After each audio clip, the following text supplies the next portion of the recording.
ہے। जन्नत की सबसे बड़ी नेमत अल्लाह का दीदार है।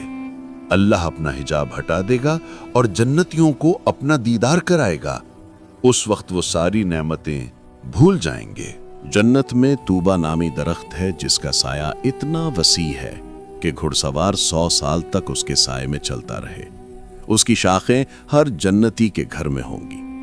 नहर कौसर का पानी दूध से ज्यादा सफेद और शहद से ज्यादा मीठा है। जन्नत में जाने के छोटे आमाल, बच्चों को प्यार करना, यतीम की कफालत करना। एक शख्स सिर्फ इसलिए जन्नत में जा सकता है कि उसने किसी को अपनी नेकी दे दी हो। अल्लाह उसकी सखावत देखकर उसे भी जन्नत में भेज देगा। वो लोग जिनके बारे में गुमान भी नहीं होगा, अल्लाह की रहमत से जन्नत में होंगे।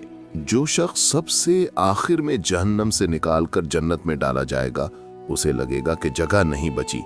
अल्लाह उसे दुनिया के बादशाह जैसी सल्तनत देगा और फिर कहेगा ये तेरे लिए है, और इस जैसी और इस जैसी और, यहां तक कि वो राजी हो जाएगा। उसे दुनिया से 10 गुना ज्यादा मिलेगा।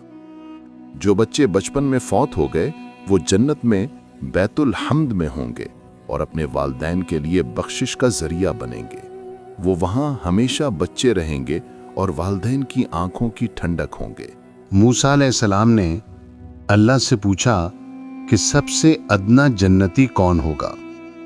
अल्लाह ने फरमाया, वो शख्स जो सबके बाद आएगा। उसे कहा जाएगा जन्नत में जाओ। वो कहेगा जगह तो भर गई है। अल्लाह फरमाएगा, क्या तुम दुनिया के बादशाह जैसी सल्तनत पर राजी हो? वो कहेगा हाँ। अल्लाह फरमाएगा, ये तेरी और इस जैसी और इस जैसी और। वो 5वीं बार कहेगा मैं राजी हूं।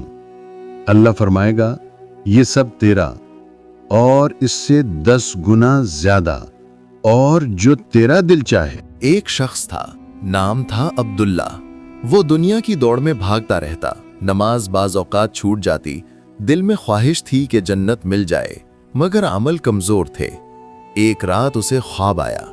ख्वाब में वो एक दरवाजे के सामने खड़ा था। दरवाजा बहुत बड़ा, सोने चांदी और कीमती पत्थरों से बना हुआ। दरवाजे पर लिखा था, ये जन्नत का दरवाजा है जिसे अल्लाह ने मुत्तकियों के लिए बनाया है। दरवाजा खुला।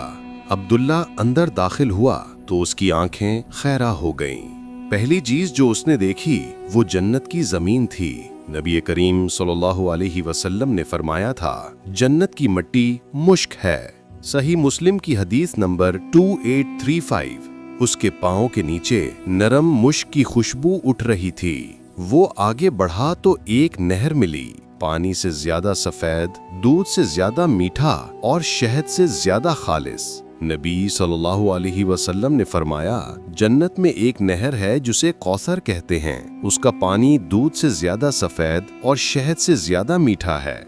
जन्नत की नहरों के जिक्र में जो हदीस आती है उसमें तिर्मिजी की हदीस नंबर 2570 में फरमाया गया है कि पानी दूध से ज्यादा सफेद और शहद से ज्यादा मीठा है।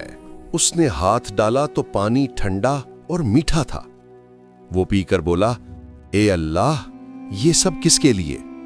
एक आवाज आई, न जिब्राइल थे न फरिश्ता, बस रहमत भरी आवाज। ये उनके लिए है जो दुनिया में मेरी खातिर सब्र करते रहे, नमाज कायम रखते रहे, ज़कात देते रहे और बुराई से